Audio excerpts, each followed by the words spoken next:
Raquel Alves de Aguiar, mestre em Comunicação e Cultura, coordenadora do curso de Direito da Faculdade São Roque, docente em Comunicação, Direito e Pedagogia nas faculdades Sorocaba e Faculdade Ipanema, membro do Conselho de Educação da cidade de São Roque, voluntária na correção de resenhas do projeto Lendo a Liberdade da Fundação Manuel Pedro Pimentel, a FUNAP, né, que cuida aí da educação das pessoas em situação de reclusão no Brasil.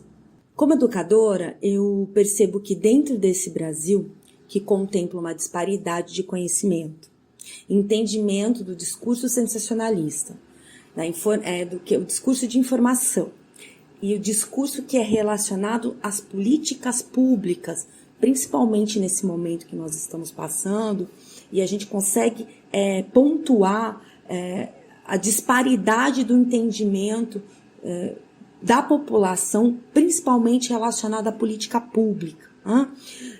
O primeiro ponto é o desconhecimento do significado da palavra fake news, que é uma palavra de origem inglesa, que foi assimilada pela língua portuguesa, mas que boa parte da população desconhece, pois a pronúncia, de alguma forma, é complexa e o seu significado, notícia falsa, não é difundido de uma forma equânime, que todos os cantos desse nosso país possam entender realmente o significado desse termo, né, que é estrangeiro.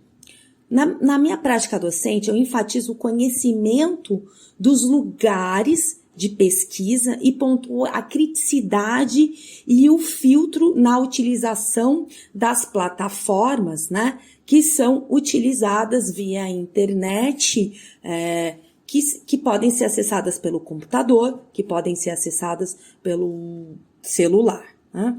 Esses meios difundidos hoje, que difundem as nossas comunicações e notícias, que são os aplicativos, que são os jornais online, os jornais e revistas também de pequeno porte, que circulam em bairros, nas pequenas cidades, né? Esses jornais escritos que ainda existem, eles também propagam aí notícias e conhecimento de uma forma infinita, né? E virou, além desses blocos, mas pela internet virou uma forma infinita aí de propagação. Assim, é importante se atentar no formato que a mensagem é enviada, na maneira, né, que ela é enviada. A maioria das vezes elas são difundidas por aplicativos populares entre os cidadãos, como o Facebook, o WhatsApp, o Instagram, o YouTube, no qual o seu formato em geral compõe-se de imagens que são sensacionalistas, com uma linguagem mista, com destaque ao hipertexto. A escrita, ela sempre vem com um tom de agressividade no texto, pontuando apenas um viés, um lado dos acontecimentos. Se for uma imagem ou vídeo, o apelo, ele tem um apelo ideológico, específico, né? Isso que impera, né? E é distanciado do discurso plural e não apresenta uma historicidade de fatos que ocasionaram a discussão. Então, não existe uma estrutura dentro daquele texto. Eles são formas pinceladas, jogadas. O texto, ele é jogado, né? A mensagem é jogada, a comunicação é jogada. As dificuldades de filtro é o ponto nevrálgico desse sistema. Dentro da sociedade são inúmeras. Podemos citar o momento histórico da obrigatoriedade de vacina da varíola em 1907, na qual a população não ia voluntariamente para os postos de saúde por acreditarem que poderiam morrer ao tomar a dose da vacina.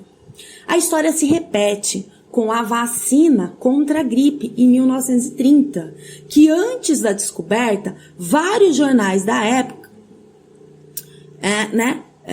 panfletos postaram em seus conteúdos publicitários elixires, medicamentos, pomadas que iriam curar a doença. E eles vinham contra o que o poder público enfatizava e pontuava para esclarecimento da população. O desconhecimento público abre um campo muito movediço. O exemplo dado foi na área sanitária, mas a manipulação da comunicação está em todas as searas, principalmente nas eleitorais, que já utilizaram desses meios para manipularem a população. Essa manipulação ela é estudada desde a eleição do Obama, que foi em 2009, quando esses novos mecanismos, esses novos aplicativos que difundem a comunicação, eles começaram a entrar no mercado, né? Inicialmente nos mercados mais abastados e depois eles foram introduzidos aqui no nosso mercado mais emergente, né? Os métodos de disseminação de informação estão sendo manipulados e reestruturados em uma tecnologia comunicacional que, por muitas vezes, é utilizada de uma forma negativa e sem ética. Importante aqui lembrarmos que uma teoria que é mais difundida no meio acadêmico jurídico, que deveria ser apresentada em todas as esferas do conhecimento, que é a teoria tridimensional do direito. Essa teoria, ela explica 3 elementos relacionados à acepção da palavra direito, que podemos fazer uma analogia aqui ao entendimento do que é a educação e essa questão da valorização, né, e da valoração do que é escrito, né? Ele divide o direito entre fato, valor e norma. Esses elementos explicados pelo professor Miguel Reale em seu livro Lições Preliminares do Direito, né, diz que esses fatores eles coexistem numa unanimidade concreta. Assim, ele explica aqui o que ele diz: o bem comum não é a soma dos bens individuais, nem a média de todos. O bem comum, a rigor, é a ordenação daquilo que cada homem pode realizar sem prejuízo do alheio, uma composição harmônica do bem de cada um com o bem de todos. Então, o que a gente percebe aqui?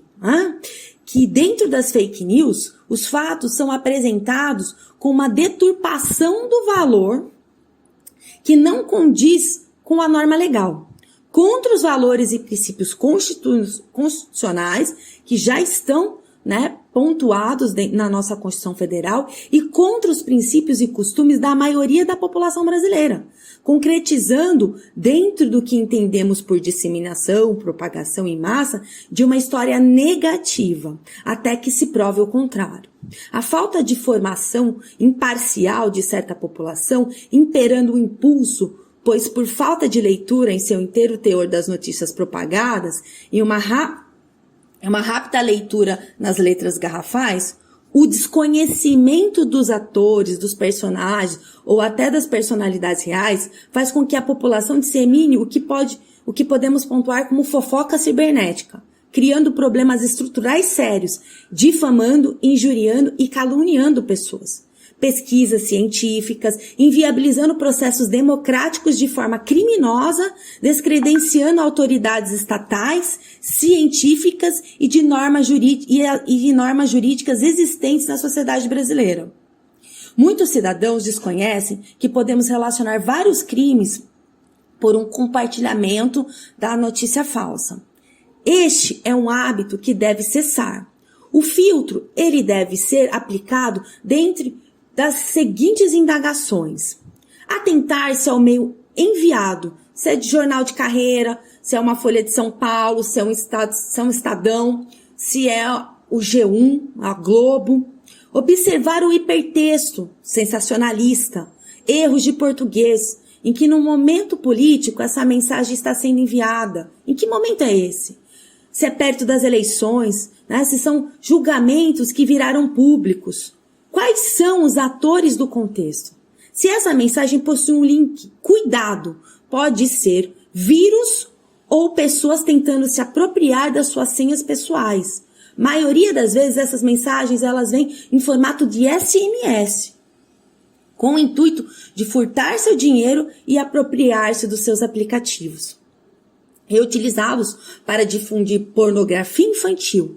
Em um momento de grandes discussões dentro da sociedade, é importante que nos informamos com especialistas das áreas para sabermos se existe alguma coerência na mensagem enviada. Desconfie de pessoas que querem ser suas amigas em aplicativos, né? Sendo que você nunca as viu na sua vida. Importante salientar que o poder público e o Estado trabalha com isso já há muitos anos e tem o poder de sanção coercitiva em relação ao descumprimento de normas. Muito obrigada.